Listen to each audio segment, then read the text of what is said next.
All right, gang, welcome. We are doing the Advanced Marketing and Sales Accelerator for Thought Leading Professionals, and welcome to the party.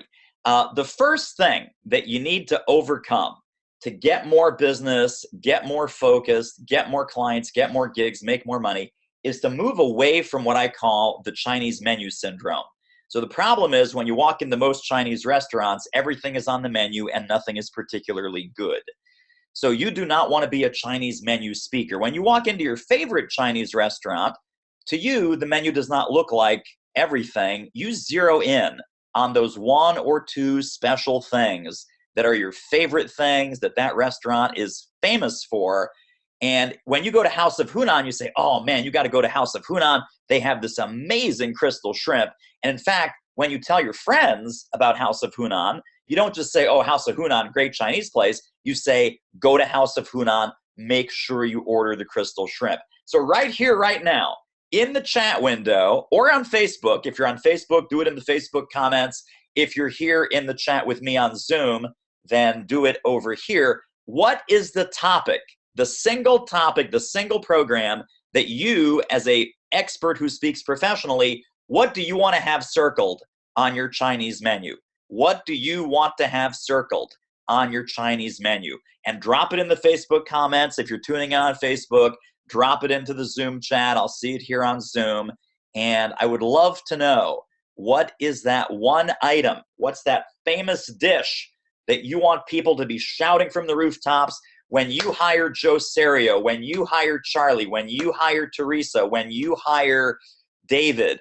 You have to get them to do the X program. The X program will blow your socks off.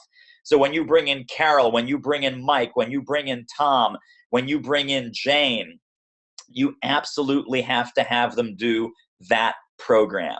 So what is it? What is it for you in particular? Let's see. Nick says the Zoom link in the email was for the host only.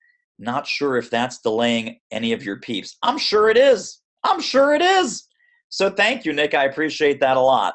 The best way to do this, of course, is simply go to lightningroundlive.com, opt in there, make sure to get registered. Then you'll get an email with the participant link. So sorry about that.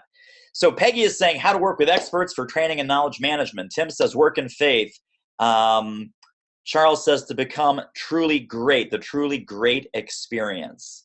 And things are scrolling by here, so good, good, good. Sarah says ethical leadership. And other things are being typed in here, and that's fantastic. Let me go to the Q&A also in case folks are in the Q&A. All right, good, good, good, good. I mean, so this is thing number one that's very, very important. Very, very important. And if you don't get this right, you're going to be another same-o, lame-o speaker. And we absolutely do not want that. So the first thing is decide who you are. And that's easy to say in a seminar or webinar or workshop, and I'll tell you how to decide this right now. Number one, decide what you're passionate about. Passion is not enough. If you stop there, you're going to go broke. So we don't want you to stop there. What we do want is to figure out then who are you passionate about, and then looking at that set of people, what are they passionate about learning, doing, or becoming? And write that one down. What is your target market passionate about learning, doing, or becoming? What are they passionate about learning, doing, or becoming? Once you are at the intersection of those three circles, everything in your marketing is going to get easier. Second thing is, who are you disturbing? So we've got our friend Larry Wingett here, very successful Hall of Fame professional speaker. He first came to fame with his book, Shut Up, Stop Whining, and Get a Life. And then he went on to write books like You're Broke Because You Want to Be, It's Called Work for a Reason, and Your Kids Are Your Own Damn Fault. So Larry is sort of the anti-motivational speaker, right? There's a lot of people that Larry's going to scare away. There's a lot of people that wouldn't touch hiring Larry with a 10-foot pole. Another example is my friend Gary Markle down in Atlanta, Georgia. He's a performance management expert. His mantra, his topic is no more performance evaluations, no more performance reviews. So there are people in the HR space, in the small business space, in the entrepreneurial space that are running small 20, 30, 50 person companies that would never dream of giving up their performance evaluation process. He says, you know what? It's broken. It's dead. Stick a fork in it. Game over. We have to replace that entire thing with something called catalytic coaching. And he's the guy to call when you want to make that happen. So obviously, Larry, very, very successful. Rubs some people the wrong way, disturbs some people, irritates some people. Gary, super smart, super successful, rubs some people the wrong way, irritates some people, disturbs some segment of his client base. Here's my question for you guys. Who are you disturbing? Who are you not for? So type in the question box. Again, if you're in Facebook, type in the comments. If you're not on Facebook, you're here with me on Zoom. First, good luck for getting here. Awesome on that. But who are you pissing off? Who are you pissing off? Because guess what, gang? If you're not pissing off somebody, then you are plain vanilla, middle of the road, same-o, lame-o speaker. And this is what's killing your business. This is what's killing your coaching. This is what's killing your consulting. This is what's killing everything about your business, is that you're plain vanilla. You're boring. You're dull. You blend in. You're a loser. You're a schmuck. Don't do it. Don't do it.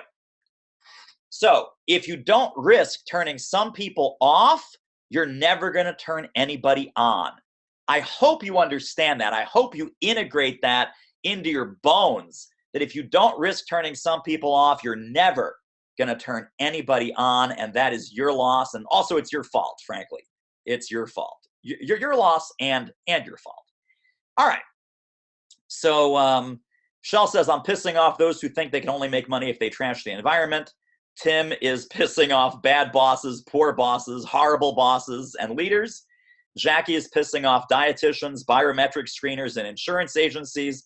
And Charles is really pissing off the existing MBA schools and the existing MBA programs. So good. I'm glad to see that. I am very glad to see that. If you're not pissing somebody off, you are leaving money on the table. Peggy's pissing off traditional training departments and trainers who make money from the status quo. Yes, I love that. I love that. Absolutely and amen. All right, excellent. Number 3, and people say this about me. I think people say this about folks like Shell, who's on here, a couple of other rock stars. I know Scott does this. Scott Stratton does this a lot.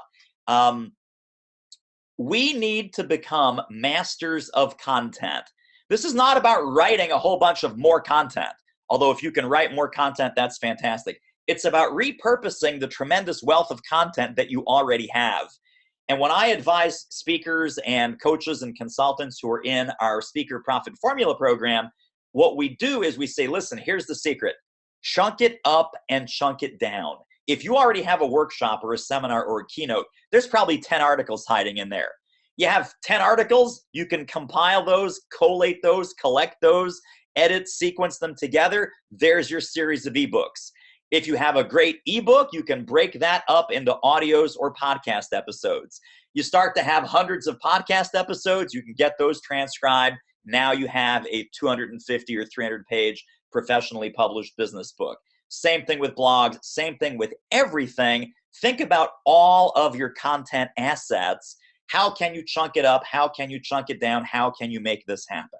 Now, I will tell you right now in the footer of my slides here, whether you're watching this on Facebook or whether you're here with me on Zoom, Teresa, who I hope is going to join us soon, may or may not, depending on the tech challenges here, we are booking some speaker strategy sessions. So if you'd like some help in implementing 2 or 3 of the ideas that we talk about here, and if you're a serious and committed speaking-driven professional, we would love to help you, love to talk with you about how you can take your game to an entirely new level. So the place to do that is doitmarketing.com/apply. And there is a questionnaire, there's a schedule. Teresa has a little bit of time, I think later on today, and then maybe sometime tomorrow, and then into early next week. Not a lot of slots. But go there if as we're going through this, or as we're going through the Lightning Round Live Q&A in particular, you're getting some great ideas, you're getting some great content, you're saying, man, I could use some help pushing the go button. I could use some help with implementation. I could use some help pulling up the nose on my speaking-driven business so that you really start to zoom and really start to take off. And that's going to stay on the bottom of the screen there of the slide so you have it for reference. doitmarketing.com/apply for your speaker strategy call. Let's talk about speaker video. Point number 4 out of 11 is no video beats a bad video. And I see speakers at every level doing this, and it just does not serve you well. Here's the bottom line, gang. Meeting planners, conference producers, corporate executives, association executives who hire us, they have no imagination. So here's the soundbite. The context in which they see you on your video is the context in which they set you. Let me repeat that in case you missed it. The context in which they see you is the context in which they set you. So if you want big main stage, keynote, platform, big iMac cameras, beautiful production values, that's the kind of gig that you're going after, your video better show you in that setting. If you do strategic work sessions, you're rolling up your sleeves in a boardroom setting or with a group of CEOs, your video better show you in a boardroom with a group of CEOs. So don't trust that they can transfer your expertise out of that video into what you want to get hired for, because they can't. They can't. So here's a pop quiz, and we can pop this in the chat box here. There's 5 options. What's the goal of a good speaker video? You just vote by letter. A is to showcase my best material. B is to demonstrate strong audience reaction. C is to prove that the buyer's not making a mistake. D is to share my signature story. And E is to just get buyers to hire me. Which one do you think it is? Which one do you think it is? What's the goal, the ultimate goal of a good speaker video? Is it A or B or C or D or E? There's no F, there's no G, there's none of that stuff. So let's see what people are saying here in the chat. All right. So Shell is saying, thanks for the rock star shout out. You're absolutely welcome. Answer is E. People are voting for C. Charles says E. Peggy says E. A lot of people are saying different kinds of letters. Facebook is lighting up. I can't see those right now, but that's okay. Let me just see, actually, if let me just pop out of here. Joe says, seems like all of them. So hang on one second. I don't want to spoil the surprise here. Hang on one second. Let me just make sure that, no, very strange. All right. So we're still, some folks are still having tech issues. I think most people have figured it out, so that's cool. But either way, by the way, but the way you get to E is by using the others. Okay, well let's get right back to it. Let's get right back to it. Don't leave me hanging now. Don't leave me hanging now. Here's the answer, guys. You may be surprised. You may not be surprised. I don't know. The answer is C. C. To prove the buyer's not making a mistake. Video is not a qualifying factor. Video is a disqualifying factor. And by that I mean all things being equal, they go to your website, they've read your book, they've read your blogs, they've listened to your podcast, they thank you that you're the perfect guy or gal. Then they watch the video. Go, well, let's just make sure the video doesn't suck. Let's just make sure this person isn't awful. Let's make sure this person is not going to embarrass me in front of my CEO or my executive director or my board members. So it is actually a risk reversal, risk mitigation strategy. So you don't have to have the best video, right? In fact, you don't have to be the best speaker. You have to be the safest speaker, the speaker that can deliver the goods, that's not going to embarrass the meeting planner, that's not going to get you knocked out of the competition. So it's not that the best video wins, but the weakest video loses. And that is hugely important as you're preparing your video assets. Number 5 out of 11 is about repositioning. I want you to think about these titles. If you're a sales speaker, how many sales speakers could do a program called Sales Success Secrets? My guess is all of them. Compare that with a very specific kind of sales problem that can be solved. For example, overcoming the stall, how to get your prospect off the dime. Let's say that you're super niched and you're super focused, right? Becoming a more effective CFO, even if you're in a niche like that, so you're talking to financial executives, CFOs, controllers, people of that nature. 7 CFO negotiating strategies for vendor contracts. Very specific, very concrete, very tangible. Here's the difference, gang. The titles that are in gray are speaker topics. The titles that are in blue are problem solver topics. And in order to get you booked and booked at higher fees, you have to move out of being a speaker and you have to move towards being a problem solver. And I'm going to solve the problem of the dog barking at the door. So sit tight one moment. Hold that thought. We're going over to the door. We're going to the door. We're taking an office tour. And we are getting Woofy the Wonder Dog out of the office so she can chillax. She can hang out with the construction guys that are doing my Wonder Basement, the retro video gaming lounge, as we call it. So that's the deal, gang, is reposition yourself from speaker to problem solver. And let me show you how to do that with item number 6 out of 11 is refocus on right now. Refocus on right now. Back when I was booking speakers for hundreds and hundreds of events, I didn't really go for the motivational, inspiring, I laughed, I cried, milk came out my nose kind of speaker. I was much more into hiring the hard, tangible results, outcome speakers. Hang on one second. Hang on one second. I'll be right back. Don't go away. Do not go away. Hi there. I've got 10 seconds. That's okay. Thank you. Appreciate it. I wouldn't need to come up like that. No, I've got to go. Thanks. All right. That was fun. We're doing it's Carnival Day here. It's Carnival Day here at Do It Marketing. Good times. Good times, good times, good times.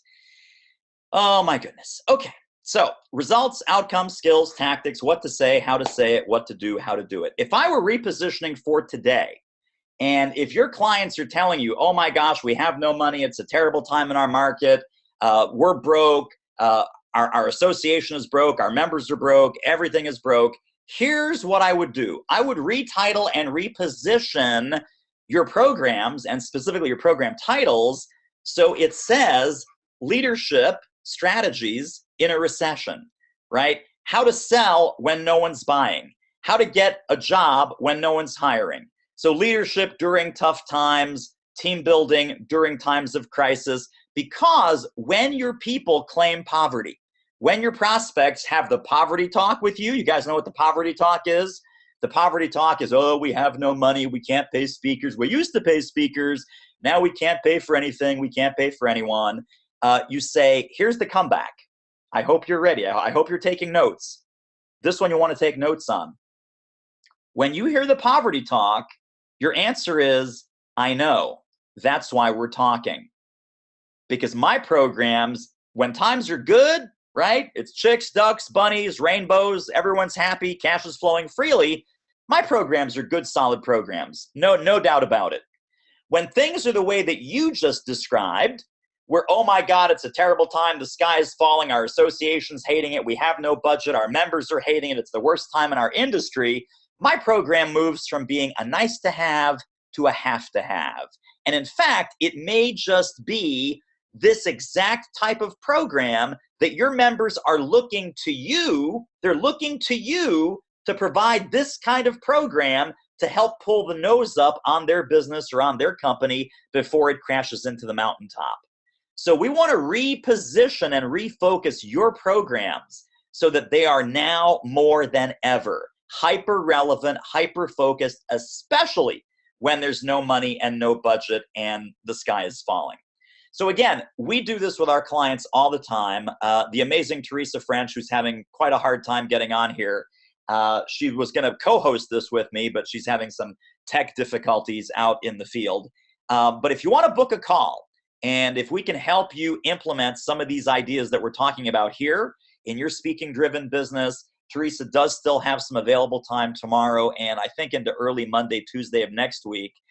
You can go to doitmarketing.com/apply and see if you can get on her calendar. There's a questionnaire, there's an application process, obviously, because we actually don't speak with everyone. We only speak with the folks that we can really, really help.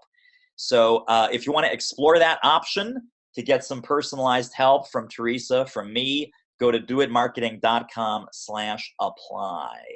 And that is the best place to go and do that. Oh, Teresa says she's here.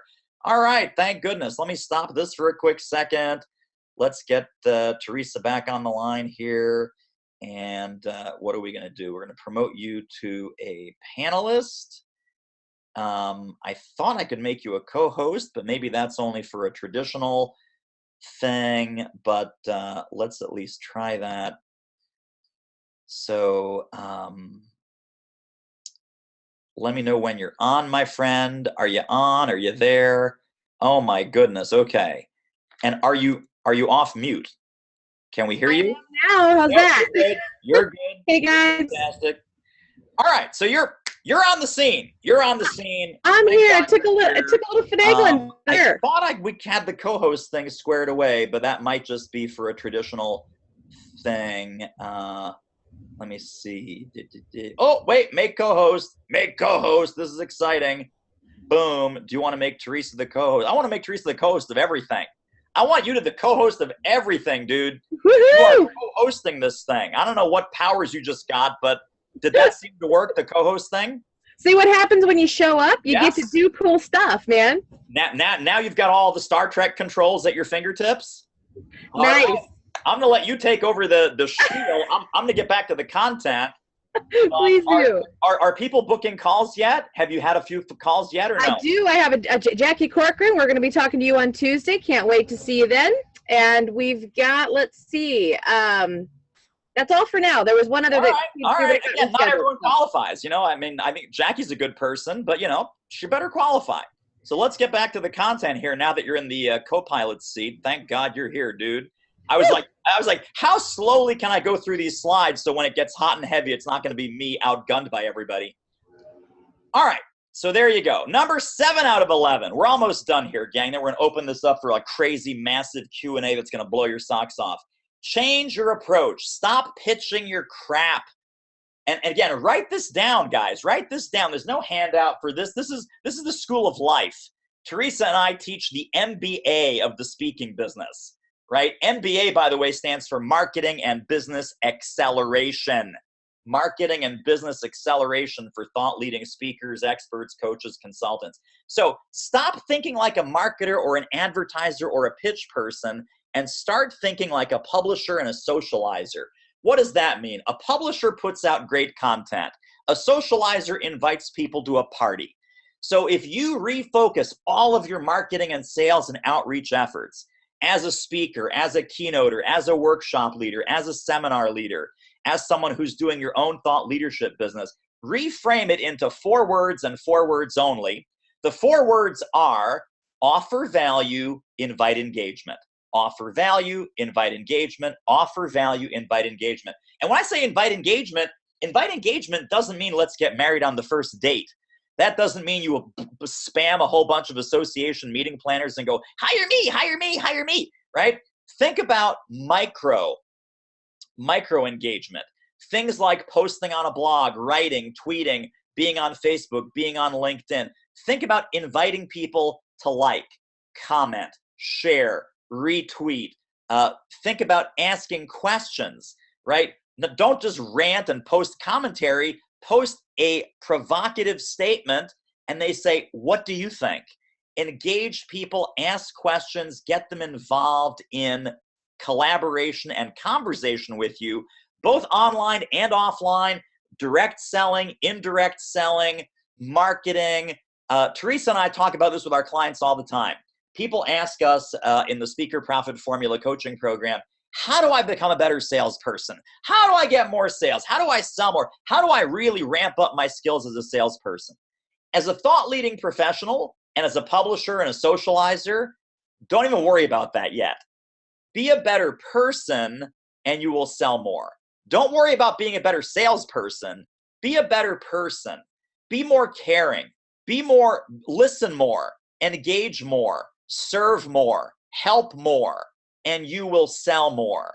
So all of this hype and craziness about cold calling and send out 3,000 postcards and do all that marketing monkey work that you hate, that is done. That is completely done. And if you're sick of that and you're ready for better, smarter ways to market and promote and sell all of your speaking-driven services, you should book a call. I'm not saying you should book a call, but I'm saying you should book a call. So get your butt over to doitmarketing.com/apply, and you'll have a chance to do that during our lightning round as well. We have a ton of questions stacking up already. Number 8 out of 11, is this you? Is this you is the most powerful marketing language for your website, your speaker one sheet, your about page, all of your marketing materials. Is this you is about the clients and audiences that you want to serve best. And you have to know them like the back of your hand. You have to have X-ray vision into their soul. So for example, I love working with my clients. I just want to do a better job of marketing and selling. I hear that about 100 times a week. Is it brilliant marketing language? Sure it is. Did I write it? I did not. I listened it. And you guys have all the marketing language that you are ever going to need. It is between your ears because you've heard it over and over and over again, dozens and dozens of times, in some cases, hundreds and thousands of times from the buyers and the prospects and the clients that you serve. So again, is this you? Man, I feel like I'm the best kept secret in my industry. Clients love me, but I'm invisible to new prospects. And again, Teresa and I hear this all the time. Third one, I have enough clients. Why aren't I making more money? Last one, I'm tired of throwing darts on the dartboard, marketing by accident, and then settling for whatever business happens to fall into my lap. Now, again, you might say, oh, well, David, you're a professional marketer, so these come easily to you. None of these came to me. I didn't write a single one of these. You're not going to write a single one of yours. You are going to hole yourself up for a couple hours in your office with a yellow legal pad and a pen, and you are going to write down the top 20 statements and complaints and questions and issues and problems and headaches that your clients and prospects and audiences always come to you with. And you're going to make a page on your website that says, is this you? You're going to put your top 4 or 5 of them in quotation marks, because when you put something in quotation marks, by the way, that means that people will start to say it out loud, and they will start to say to themselves, oh my gosh, I felt like this person was talking to me. I felt like this is exactly my problem, exactly my pain, exactly my situation. I got to call this person. I got to bring this person in. I got to make sure that I connect with this person because this is exactly what we're going through. This is exactly what we're going through. Number 9 out of 11. Big sales aha moment, guys. Don't let your fee be the first number that comes up in conversation. You always have to put your speaking fee in the context of value, and you have to establish a contrast of scale. How do you do that? You do that by asking business questions, not speaker questions. Business questions are things like the average salary of the employees that you're going to send to the program. So let me walk through an example as I walk through the methodology with you. Let's say you're doing nothing to do with money, nothing to do with marketing or sales or business development. You're a leadership speaker and you've got a leadership program, and that's who you are. That's what you do. And they want a program for 20 of their mid-level managers. So by matter of course, you're simply asking during that conversation, well, so Teresa, tell me, the average salary of these mid-level managers, what do they make, like 50 grand? And you always want to lowball it. You want to lowball it so that they come back with, no, it's not 50 grand. These people are making 100 or 110. These are our mid-level people. These aren't frontline supervisors. These aren't, the factory workers. These people are really the mid-level managers. They're making at least 100,000. Say, oh, interesting, making at least 100,000. And you said there's 20 of them. Yeah. So we're looking at moving the needle on $2 million of payroll. 20 people, $100,000 salaries in the room. We're looking at moving the needle, moving the performance. We're looking at getting more out of that $2 million of payroll investment. Yes. Well, that's fantastic. Let's say we move the needle 10%, 15%, 20%. I'm being very conservative here. Usually our programs really move the needle 25 or 30 or even more than that, but let's keep calm. Let's say we only move the needle 10% on the leadership effectiveness, the recruiting, the retention, all of those metrics that are very important to you and to your leaders. So $2 million of payroll, 10% of $2 million is what? And I would ask them, and they would say $200,000. So at that point, I'm going to feed back to them. So basically, if we do this program, we're going to drop $200,000 right to the bottom line. in increased effectiveness, reduced recruiting costs, increased retention, increased employee engagement, enhanced levels of performance and commitment, blah, blah, blah, blah, blah. Did I get that right? Is it 10% of 2 million? Yes, $200,000. Now, I don't know what your speaking fee is. I know what my speaking fee is. I know what Teresa's speaking fee is. We're not in that $200,000 ballpark. So if your speaking fee is anything less than $200,000, you've just made yourself the world's greatest bargain, because you've pointed out to them that your program can very conservatively, on the low end, deliver $200,000 of real economic value. So when you drop your fee, not lower it, but when you drop your number into the conversation and you say something like, well, Barbara, it's probably less than you think. For everything that we talked about that's going to do outcome 1, outcome 2, outcome 3, and outcome 4, the program is only $9,500. And man, this could be your lucky day. I don't know when's the last time I put 95 cents into a vending machine and got $200 out, but that's what we're talking about. That's what we're talking about. Other numbers that you can start to play with: average deal size, customer lifetime value, and keep these numbers low, guys. 1%, 2%, 5%, 10% increase in the good things or decrease in the bad things. That should be enough. And your magic question throughout this entire sales conversation is about opportunity cost. Can you put a number on it? Can you put a number on it? Can you put a number on it? Write down on a Post-it note, on a piece of paper, in your notebook right now if you're taking notes, can you put a number on it? When they say, well, we're not that happy with our leadership success rate, we're not that happy with, our turnover is kind of high, well, our sales could be better. Any of those kind of vague statements, can you put a number on it? Can you put a number on it? Can you put a number on it? Right? Yeah, well, I kind of wish that we'd have a little bit more traction in this industry or that industry. Really, can you put a number on it? Can you put a number on it? Can you put a number on it? The more numbers that you collect during a sales conversation before you present your fee, the less resistance you will get and the quicker they will buy. Period. End of sentence. Boom. Boom. Mic drop, people. Mic drop. The mic is on the floor. Somebody that just happened. Pick it up. That just happened, David. That just happened, baby. That mic is gone. It's gone. I tell you what, that is probably the best piece of advice that anyone can. I mean, if you didn't take notes, watch the recording and get that down pat, it will be the game changer for you. Literally. Absolutely right. Absolutely right. Number 10 out of 11, then we're about to switch into our live lightning round live here, our live ammo Q&A hot seats. Aim for high visibility, which means do not play small potatoes. Teresa and I see this all the freaking time, and it makes us insane. People going, yeah, I'm speaking down at the ladies' auxiliary. I'm in the church basement. They gave me $200. It's like, you know what? There is nothing right now preventing you from submitting and reaching out to and contacting and building a relationship with the executive directors, the meeting planners, the conference committees at the country's and the world's largest conventions and conferences. If they're in your sweet spot, if they're in your bullseye, you should be speaking at SHRM if you're in HR. You should be speaking at ASSE if you're in the safety world. You should be speaking at AICPA at their national convention if you're in the accounting world. If you haven't maximized the full fee speaking opportunities at national and state conferences, you are completely missing the boat because you're staying small, you're staying local, and you're staying in Pee Wee Herman land.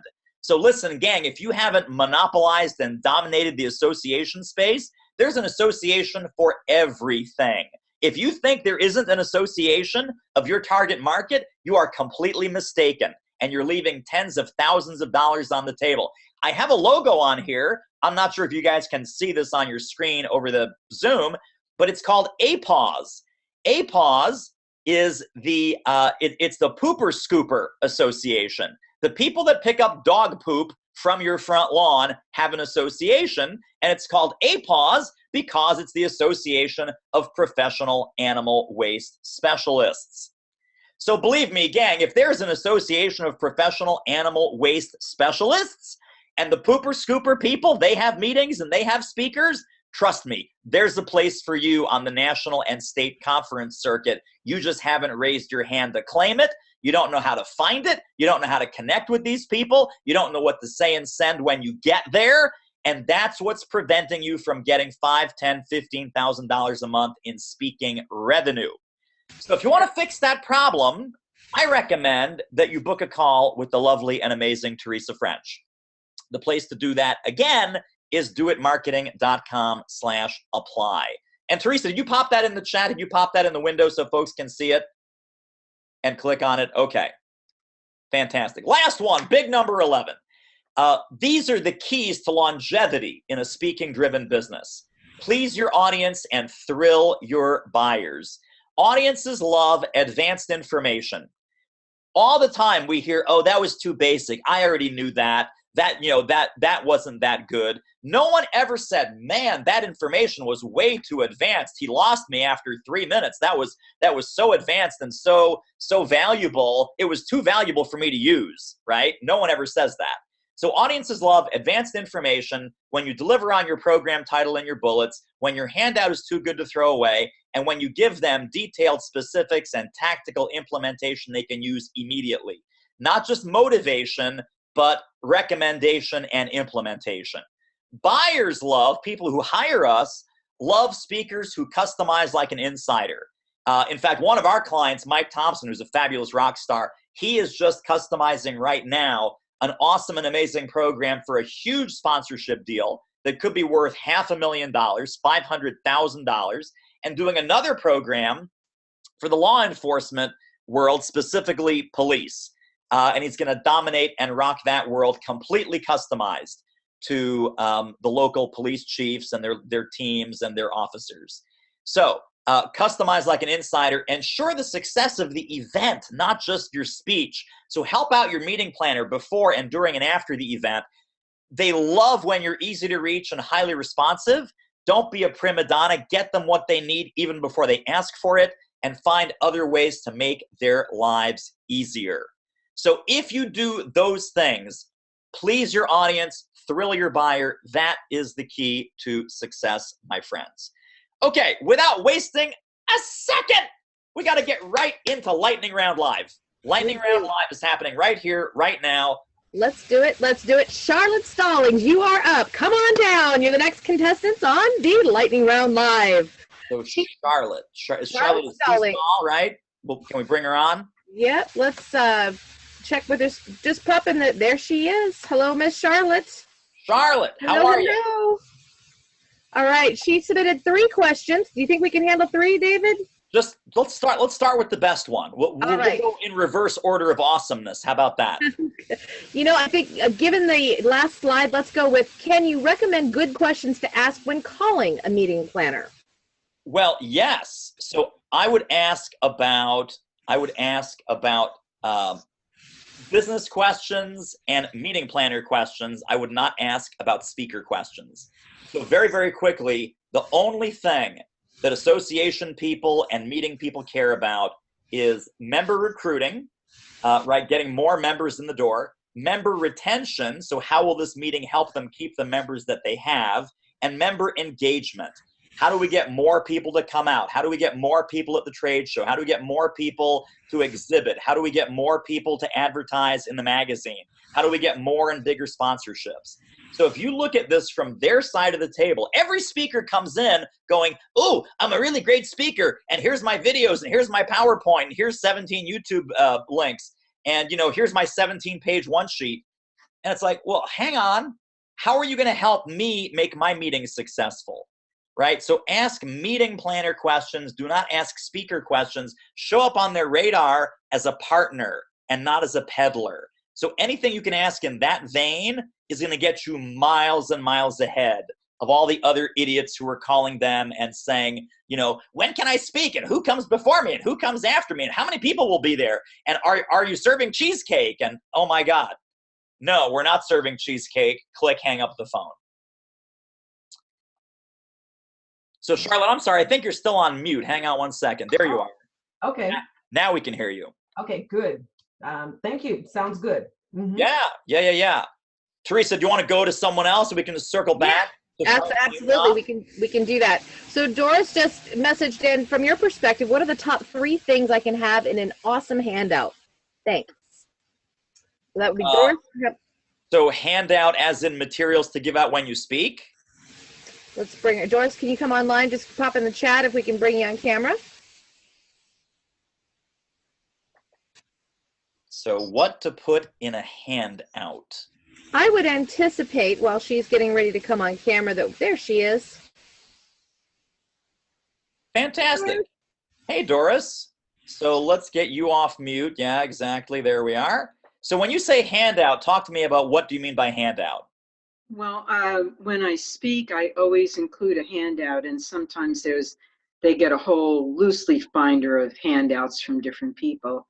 And I like your idea of, I want them to take all the others, I don't care what they do with them, but take mine out of there to take home with them. Fantastic. So a couple things, and again, it's easy to say, but it's the advice.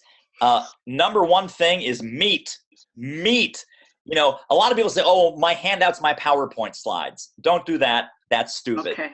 A lot of people say, oh, well, my handout is going to be like a fill-in-the-blank workbook. Don't do that. Also stupid. Think of it in terms of, there's no speech, there's no conference, there's no other speaker. You've got one small 5 to 7 page stack of paper that you can hand to someone that they're going to look at that and go, man, I really want to throw this away. I really do, but I can't. I cannot throw That's what I want. So what that means is give them something they can use. Conversation roadmaps, templates, checklists, worksheets, things they can take back and duplicate for their team. So even as you're speaking, you say, by the way, there's a worksheet on page 3. That's not for you guys. That's for you guys to take home and put on the photocopier. And at your next team meeting, ask these 5 questions, and then you can facilitate this discussion in your own company, in your own department. And now that material, of course, has your contact information, your website, your phone number baked in there. I would also put, very, very important, put some immediate call to action as the last page of the handout. It doesn't have to be a sales sheet. It doesn't have to be buy my $3,000, $10,000 program. It doesn't have to be, click here to get on my email list, because no one wants to be on your email list. Trust me, guys, you don't want to be on my email list either, but you are, because you get awesome stuff like this. Right. You could find out about stuff like this without being on my email list. You would all unsubscribe. I know that you would. It's fine. You know why? Because I'd unsubscribe from all your stuff, and I would just get it by osmosis. I'd get it with my Google glasses would tell me that Doris is doing a webinar. Let's go on to Doris's webinar. So some kind of call to action. Click here to download this ebook. Click here to download this quick video series. Click here to download this extra cheat sheet, because you want to convert them from conference attendees to email subscribers. Yes. Once they're on your email list, right? Lead capture, collecting leads, building your list is probably job number 1. Every single speaker that I've worked with has said, what do you wish you would have done differently? They said, I wish I would have started collecting emails years ago. That's like the number 1 regret, the number 1 complaint. So make everything in your world, A, too good to throw away, and B, call to action. Thank you, David. That's it. You're welcome.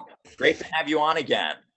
All right, moving to Who's Shell. up next? Yep, Shell Horowitz. I did just send a message. If you just pop on and let us know that you're ready, Shell. We've got a couple of questions. We'll go with this one here. I just hope Shell has pants on today. I mean, I know this guy. I just hope he's got pants on. I do have pants on. All right, there you are, buddy. Good to see you. All right. How to price fairly for both Fortune 50 and very small companies, examples, 1 employees, as well as those in between.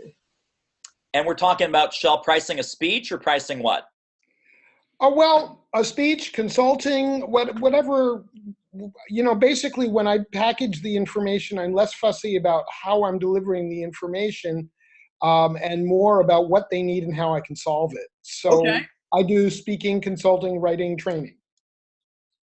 So here's my take on this, and this is all about mindset. Like, it's not a little bit about mindset, it's 1,000% about mindset.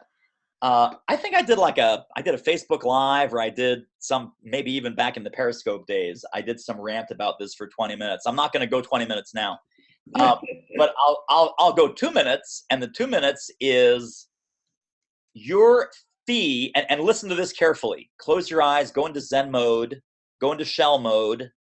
Your fee is not dependent on their budget.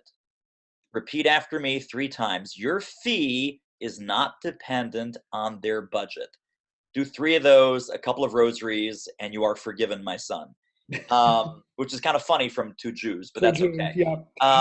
So this is so vitally important. People say, well, I want to have a range of prices, and having a range of prices is great. I'm a huge believer in having a fee range, but when they pay less, they get less. When they pay medium, they get medium. When they pay premium, they get premium. But it's one pricing structure. It's not pricing for broke people. It's not pricing for folks that are sort of doing okay, and then pricing for the Fortune 50. Your price is your price is your price, because here's the deal. People talk, right? And so people talk, and you're at one event for $9,500, and then you're at another event for like $1,200.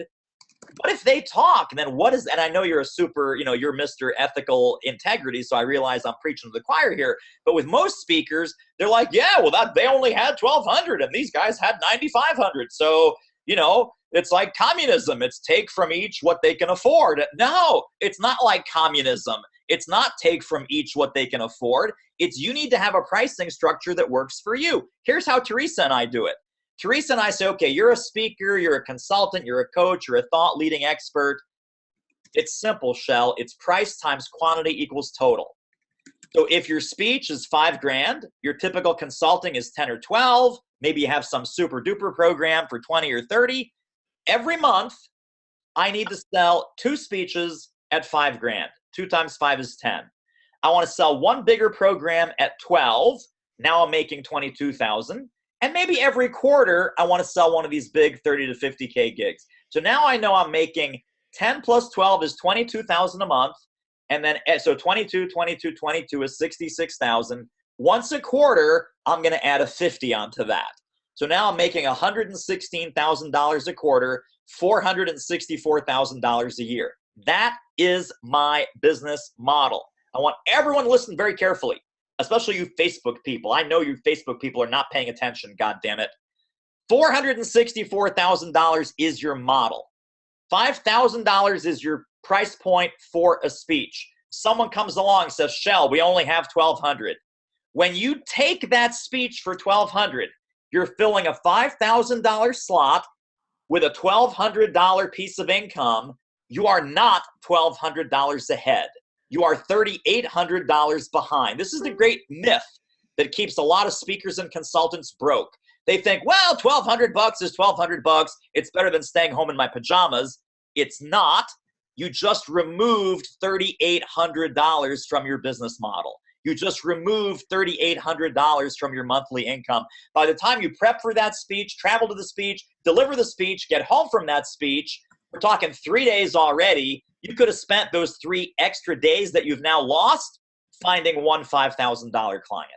So your business model, right? Shell, here it is, buddy. Your house, your rules. Your house, your rules. I'm not going to go 20 minutes. I could. I want to. I can't. Game changer right there. Second mic drop. And again, we do this with our clients all the time. And this isn't for Shell necessarily, because Shell's like super advanced. But for the rest of you guys, here's what Teresa and I are doing right now. And again, our buddy Frank Kern says it's the most radical, crazy idea in marketing. It's show people that you can help them by actually helping them. And it's like, oh, what? So we have these mentoring calls with our clients twice a week. This is the program that we have. It's structured, it's accelerated, it is super advanced. It's not just open Q&A. There's curriculum, there's teaching, there's mentoring, there's coaching, there's skills development, there's accountability, there's reinforcement. So if Shell were in the program, let's just say, for example, and we're talking next week, right? We'd say, well, Shell, how many folks have you contacted, and how many $5,000 speeches did you propose? And if he says none, then we'll kind of, get a little bit rough with him. And then the second call next week, a little bit rougher. And by the third, by the following week, because we meet twice a week, believe me, by that third meeting, he will say, I pitched it twice and I got one. I pitched it twice and I got one. And it's like, guessed right again. Guessed right again. We're making this up as we go along, gang. We've never done this before. We're very new at this. I'm scared you'll have a question that I will not be able to answer, or not. But anyway, that's the scoop. That's the best advice that I can give you. Thank you. You're welcome. Miss Bernice Boyden. Bernice is like old in the house. Is she here? She Bernice, is. there she is. I got her. Bernice and I go way back. Bernice and we've done this rodeo before. Well, Bernice, it's amazing to meet you and make your acquaintance. So good to see you.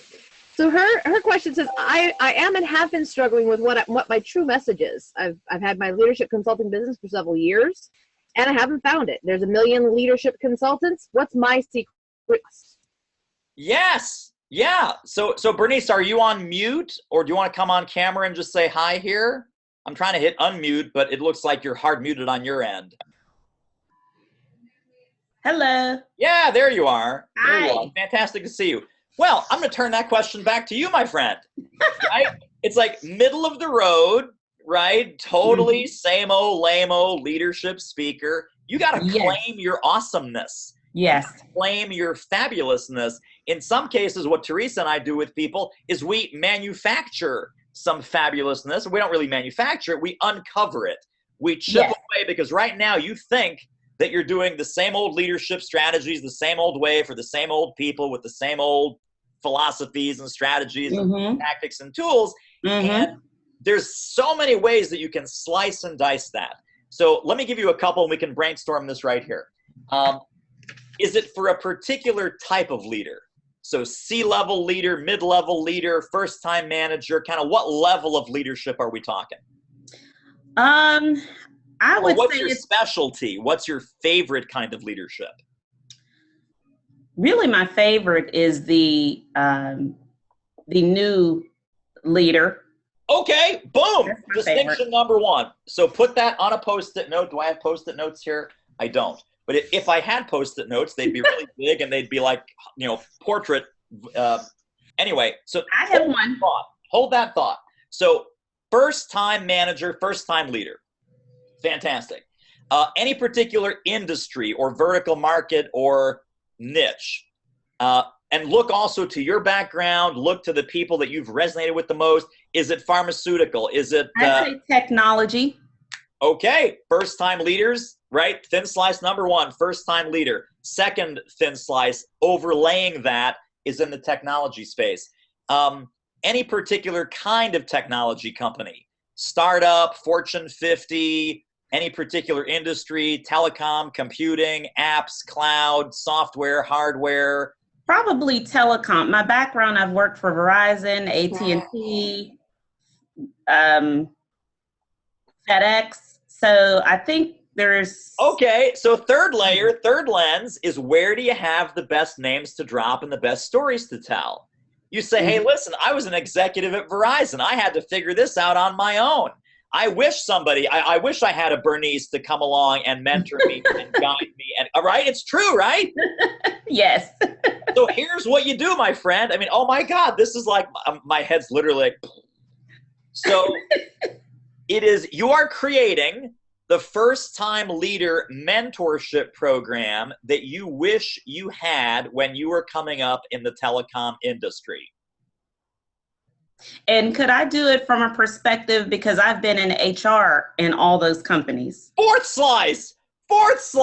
Yes, you can. So not only am I a leader, not only am I a leader in telecom, not only am I a leader in telecom that had to figure out this leadership stuff on my own, but now I have the HR lens. So I know the people development side. I know the recruiting side. I know the retention side. I know the rewards and recognition side of this. I can give you a 3-dimensional leadership development program. Doesn't just work on leadership skills for your telecom companies, works for your talent development pipeline so that future leaders There's now, you build a leadership machine. You build a leadership succession factory. Oh, I like. Teresa, just send Bernice an invoice right now for like I'm saying, yeah, $20,000. Just get on PayPal. It's Bernice at Boyden Group. Just book her the 20 grand, and we're good. You know what I find is Bernice, so many of the people we talk to are just like you. We're too close to it. Yeah, it just takes a few questions and just draw it out, call it out, name it a few things, and suddenly the light bulbs go on. And that's what we do, and that's what we're here for. We want to take your brilliance, what you are great at, and just bring it out, define it, and then make it applicable to the market that you want to go after. So that's awesome. Absolutely. Now, because I do consulting, training, and really want speaking to be the bigger piece, one to many, so that I can draw in those consulting gigs, it'll still be easy I can build speaking off of this pipeline, this talent development. Absolutely. So, okay. I mean, that's kind of the front end of your business, and gotcha. the back end of your business, we just make sure that there's some congruence and okay. Yeah. Okay. So, Thank I mean, you. if you're welcome, you're more than welcome. This was great. And I hope everyone else, I saw Teresa said, take notes. Everyone take notes. If you're not doing what Bernice is doing, not your topic, obviously, but if you're not doing this kind of niching and slicing and focusing, then you are totally just a same-o, lame-o speaker, and you've got no articulation and no distinction and no edge in the marketplace. Absolutely. So it's really, really hard to get booked and get paid with no edge in the marketplace. Absolutely. Thank you. Great meeting you, Bernice. Bye-bye. Bye-bye. All right. Peggy had to go, but she's going to watch the replay and wanted to make sure we answered. It's a pretty short question. I think you're going to have a short answer, so here we go. I love short answers. Thank God. How long should our sample video be? So 3 answers. I'm going to give all 3 answers very quickly. Most people do that 3 to 5 minute sizzle reel, highlights reel, and that's the main video that you want to put together. Other people do a longer 15 or 20 minute video that has more complete stories, complete sequences of your talk. And then the third video that some meeting planners want, just as a matter of fact, it might even be a test to see if you have one. They might never watch it, but they'll say, could I see a complete end-to-end presentation? Because when you have filmed in a complete end-to-end presentation, warts and all, and ums and ahs and stumbles, and when you fell off the stage like Scott Stratton fell off the stage, when all of that is happening and you're showing a complete presentation, that's the litmus test. Because anyone can be great in a 3 to 5 minute highly edited clip, but can you be great for 15 minutes straight? Can you be great for 90 minutes straight, which is what they're hiring you for? Sometimes they'd like to know. Those are optional, and those might be for the more advanced speakers that are watching. But yeah, the 3 to 5 minute sizzle reel is the main one. Awesome. Did Bernice book a call yet, by the way? Is Bernice going to doitmarketing.com/apply to talk to you and just pull the nose up on this thing so she can fly for real? I messaged that link to her directly, and I haven't seen it come through yet, so maybe she's still just playing. I don't know. We can't help you if you don't call. We can't help you if you don't raise your hand. Crazy town, people. Crazy town. We can't help you if you don't ask for the help. That's right. That's right. Coaching and consulting thing. It's on a voluntary basis. We can't do it to you. Some of you, I know who you are. I'm seeing these names. I want to do it to you. I really want to do it to you. But unless you say, hey, gang, I really could use some help, we don't know who you are. That's right. That's right. So Dave Gordon, which I don't believe is on the call, but he's got a great question. I think that is a common question. How do you identify the person or people that you should market to in an organization? So the specific person to talk to when you feel that they're a good prospect. So how do you go after that person at the company to have the conversation? Sure. Well, and again, remember, I mentioned this in the little mini presentation that we did, offer value, invite engagement. Don't look for ways to sell them. Don't look for ways to bust the door in. Don't look for ways to, kind of come around sneaky and then grab them from behind and put the black mask over their head. Actually help them. Reach out to them.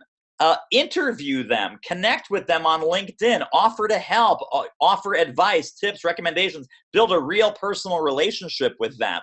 So when they've asked a question on LinkedIn, when they've posed, something in a portal or a blog or a community forum that you both belong to, say, hey, I have a resource. Hey, I have a video. It doesn't even have to be your resource. It doesn't even have to be your video. but show up in their world as a person of value. Show up in their world as a trusted advisor.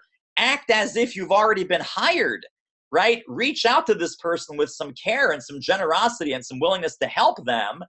And then by helping them, obviously that kind of organic outreach is the foundation of the very strongest business relationships of all.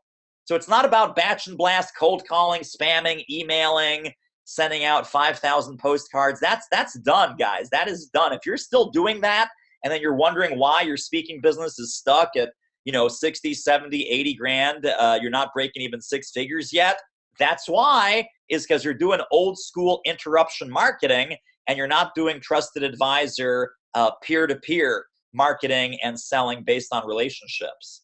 So stop it. So great news. Bernice is booking an appointment. Hey, fantastic. Booking a call. She's on it. We're going to make this happen for Bernice Boyden. We're going to make it happen. We're going to kick this thing into high gear. Bernice Boyden has become a household name. High gear. In leadership space. We're going to get the every leadership program in America, including the famous ones like Xerox and GE. In about 5 years, there's going to be a new verb in their vocabulary. You know what? Our team's been Boydenized. we just got Boydenized. We paid about $500,000 to this woman. She came in, she had a team, she had this fantastic 3-dimensional leadership development program for our first-time leaders, and we are officially Boydenized. I'd like to become a 3D leader. Yeah, Boydenized. That's right. We're going to Boydenize the living daylights out of this thing. It's going to be great. So I'm going to circle back. Charlotte had another question. Her second question was best practice. Can I talk? Talk lately? I don't know. You tell me. We're trying. Best practices for leveraging LinkedIn to prospect. Yeah, LinkedIn. Well, again, I sound like a broken record here, guys. Offer value, invite engagement. Offer value, invite engagement. Now, LinkedIn is a special case because there are all kinds of cool sales tools for LinkedIn, like Sales Navigator, and with the paid versions of LinkedIn, you can start to do deeper searches and look for people like meeting planner, conference producer, executive director. Look for keywords like association, certified meeting planner, certified association executive. These are the designations for the people that typically hire speakers, right? So CMP, CAE, titles like executive director, VP of sales, VP of marketing. And if you're targeting companies, and one of the things that Teresa and I teach and preach and coach and recommend all the time is we're not going to boil the universe. We're not going to go on LinkedIn and go, okay, I need 700 leads, let's go. You're going to have an active 20. Active 20 is the 20 specific associations, corporations, groups, and conferences that you want to get in front of, and the specific decision maker in each of those associations, corporations, and groups. How do you find them? You find them on LinkedIn. You find them with Google searches. You find them in some free databases available at your library. Write that down. Go to library. Look up business databases. And that's where you're going to find the direct dial phone numbers and the personal emails and the contact details of all these corporate executives and association executives. So some of the databases that you want to look in are called leadership directories, leadershipdirectories.com. You and I can buy that right now for $5,000 on the website. If you go to leadershipdirectories.com, they would love to sell you a $5,000 subscription. What I'm telling you is that your local public library, they've already subscribed with your tax dollars, by the way, and you need to go there, sit down, because you get access to it for free. Same with Dun & Bradstreet, same with Hoover's, same with Info USA. You walk into a library, your library is a gold mine, guys. Your library is a gold mine. You sit down with the business librarian for 45 minutes. You say, here's what I'm looking for. Here are the companies, here are the associations, here's the conferences, here's the groups. They would point you to the right database. They will help you do the right searches. You come with, this one I do have as a prop, right? You come with one of these little bad boys, right? Little USB drive. Stick it in the machine. It downloads a CSV file. You drag it onto your little drive here. You take this home, and this is your next 30 days of prospecting activity. This is your next 30 days of prospecting activity, and you got it for free at your local public library. Targeted, laser beam, not shotgun, 20 names, 20 corporations, associations, groups, and conferences. That's the 20 that's on here. I stick this in my computer. What do I start doing, Teresa? Offer value. Invite engagement. Offer value. I'm going to become the most useful, most helpful stalker that these executives have ever had. I'm liking everything they post on LinkedIn. I'm commenting on their company blog. I'm responding to their Facebook posts about their kids and their vacation and their bourbon. And I am their new best friend. So I'm doing a triangulation strategy, online, offline, on social media, on the blogs and portals and communities and groups that these people already frequent. I am making myself known to them, and I'm adding value at every touch point. So that's how you build a relationship, and then you can pivot that into a conversation about how you can help them further. The word is help. I want you to write these two words down, guys. Help and serve. Help and serve. We're not selling. We're not pitching. We're not promoting. We're not getting in people's faces going, buy my stuff, buy my stuff, buy my stuff. I don't know about you, but I don't really respond all that well with buy my stuff, buy my stuff, buy my stuff. I tend to hang up on those people that call it dinner time with the selling the stocks and bonds. I tend to delete those people out of my email when it's like buy my stuff, buy my stuff, buy my stuff. What are Teresa and I doing right now? Hello? What are Teresa and I doing? Offer value. Invite engagement. By going to what website? doitmarketing.com/apply. doitmarketing.com/apply. So if you're loving this and you think that we might be in a position to help you and you want some advice on what that might look like and some things you can do in your speaking-driven business right away, whether we decide there's a next step or not, Right. That's the place to go, right? doitmarketing.com/apply. So where's your Facebook Live, tough guy? Where's your, not Teresa, the rest of all y'all? Where's your Facebook Live where you're answering all these fantastic questions and being of service to your community, whether they buy anything or not, right? Start doing this. Start doing this. Do what I'm doing. And you also will make $31 a week. I guarantee it. Or more. Next question. Who else has a question? This one really isn't a... Who else is left standing? We're testing people's stamina. There are several still, quite a few on the call, but this one, it isn't a question, David, but I have to read it because it really speaks to what you just got done saying. Okay. I bought David's program. This is from Hayden Shaw. Nice. He says, I bought David's program a year ago and it paid for itself in 2 months. Every day of my life, I work on the next thing I learned from him. Best money I spent improving my business last year. Hayden, thank you for that. Thank you for sharing that. It makes us both thrilled that you're seeing the success from the guidance and the work that you've put in to make that happen.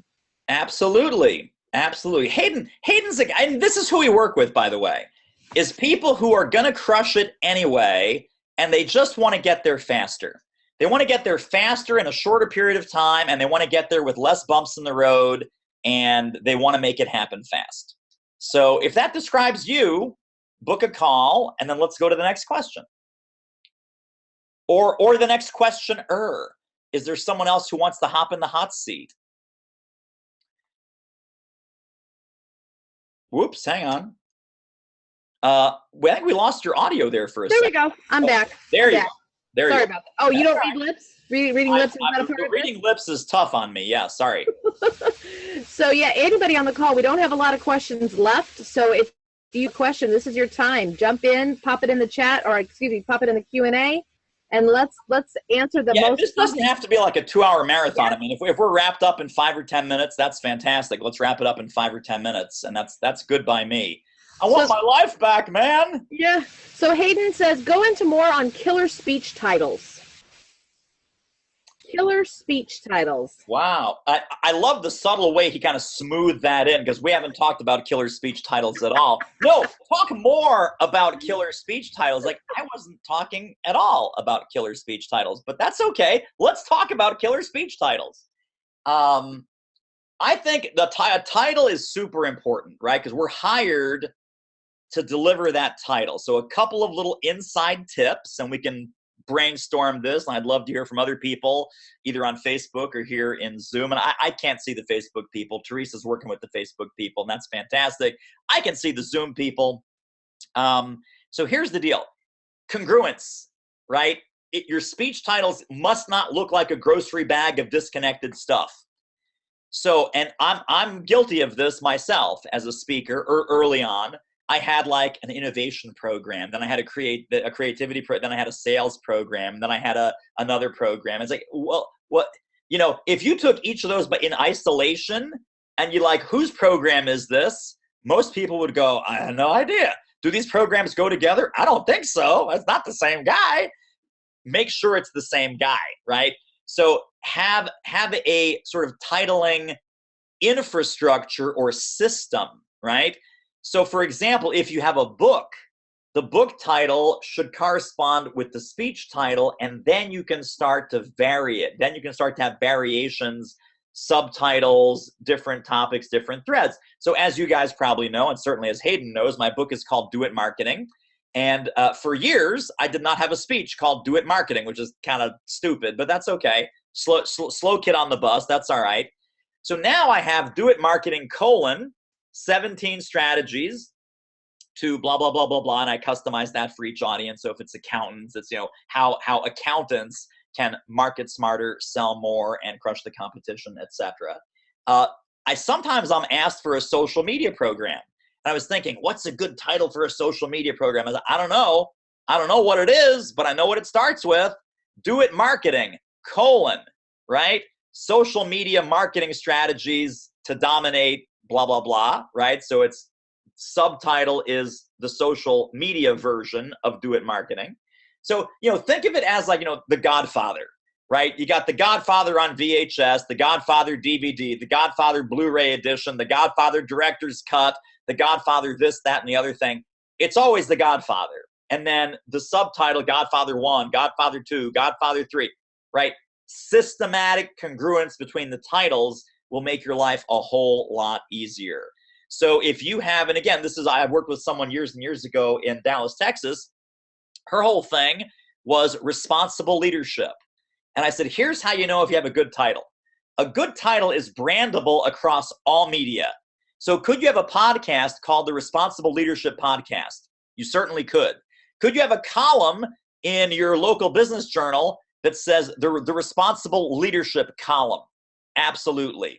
Could you have a conference or a summit, a real live in-person conference saying the Responsible Leadership Forum, the Responsible Leadership Conference, right? So that kind of title, and it could be proprietary, it could be generic, it could be, you know, our client and friend Adrian has Value Selling Mastery, and he's got the value selling coaching, value selling consulting packages, value selling mastermind, value selling roundtable. So he owns that whole environment around that, you know, value selling : prospecting to win, value selling : negotiating for maximum value, value selling closing strategies that work, right? So it's I think having that integrated title system is way better than saying, well, you know, my leadership program is called this, but my team building program is called that. And then I have another program called, you know, super duper tutti frutti fruit salad. It's no super duty fruit salad. Integrated titling system, right? Same thing with Apple, right? Apple is a perfect example of the integrated product suite. iPhone, iPad, iBook, right? And of course, they also work better together, right? When you have an Apple iPhone, you want to get the iBook, the MacBook, you want to get the iPad, you want to get that complementary system. It's like potato chips, kids. You can't eat just one. That's my rant on titles. I do love how clever he is, though, about, you know, can you talk more about dating tips? Sure, yes, I can talk more about dating tips, but we've never talked yet about dating tips, so yes. All right. You want to take one more? We have one more from Mr. Let's do the big finish. Who has the big finish, the megaton question? No pressure. No pressure. Anybody want to chime in? We've got one more from Mr. Don Levy about some programming questions. Does Don want to come on camera? Do we dare do this with Don? Don, are you ready? I think he's safe. It's safe? Yeah. We're not sure if Don's wearing pants. We sure hope so. We asked Shell. We asked Shell if he's wearing pants. He said yes. So there he is, the man, the myth, the legend, Don Levy. Hello, Don Levy. Are you live with us? Are you unmuted? I think he's unmuted, maybe having a microphone challenge or Right. audio challenge. Question is, do you recommend an intermediate group mentoring option between, say, a 4-week program and a 12-week program? And what are the 2 options, or is 2 options enough? I like one. I like selling one thing to one group to solve one problem. So as soon as you give people a choice, they start getting confused. So, and our sweet spot that Teresa and I deliver and recommend, and I think Don knows this, is we do our program in 8 weeks. So we have an 8-week mentoring program. I think for a lot of people, 4 is not enough. And for a lot of other people, 12 is too much. And if they want 12 weeks with you, here's the soundbite. If they want 12 weeks with you, they probably want 12 months with you. So our program, we have an 8-week program, which as Don knows is called the Speaker Profit Formula. And then we have an annual program for people that graduate from that and want to stay connected, want to keep the momentum going, want to keep everything zooming ahead.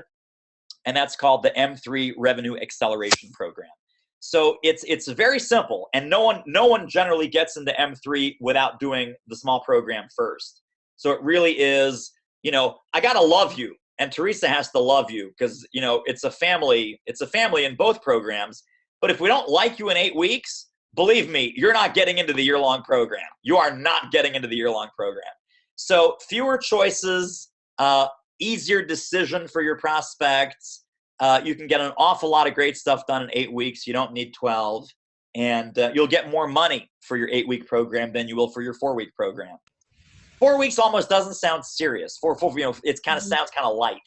It's like, what could we possibly do in 4 weeks? People say this to us sometimes, by the way, about what can you possibly do in 8 weeks? It's like, dude, you'd be amazed. You'd be amazed at the transformation in 8 weeks. That's right. That's right. 12 would get boring. 12 is like, oh yeah, Teresa French again. Oh my God, David Newman again. Ugh, eesh. You don't want that. You don't want that. All right. So Don is all set. We're gonna put him back. That's it. That's all we got. Another successful lightning round live. Again, we didn't do the gesture this time. We didn't do the lightning in the air. But that's okay. So listen, guys, if you're watching this, if you're watching the replay, because most people will watch the replay, only the really dedicated, smart ones are on here live. And Teresa, is your calendar full for this week? Are we into next week already for doing? I have 2 more slots tomorrow and one more on Monday, and next Tuesday I've got one more. So, so a couple slots left, couple, and then one on Tuesday. So here's the deal, gang. doitmarketing.com/apply. If you're not a fit for what we do, we'll tell you before you tell us, and you will leave that call with a couple of fantastic ideas that you can implement right away, whether we decide there's a next step or not, whether we mutually decide there's a next step or not. So we'd love to talk to you if you're a go-getter. If some of this information, you're looking at this as rocket fuel to get you where you want to go in your speaking-driven business, we'd love to be your co-pilot on that journey. Teresa French, anything else to say? Anything else? Closing. Just thanks for being great, guys. Thanks for being here. Thanks for investing. And I can't wait to talk to all of you. All of you. How about that one in like the blue blouse? That one, and then that one too. That one right over there. The guy in the hat? Behind him. Yep. All right. They're the ones. Very good. All right, team. And Teresa, as always, a pleasure. We will reconnect a little bit later this afternoon. Yes, so thank you. I bid you adieu. All right. Toodaloo.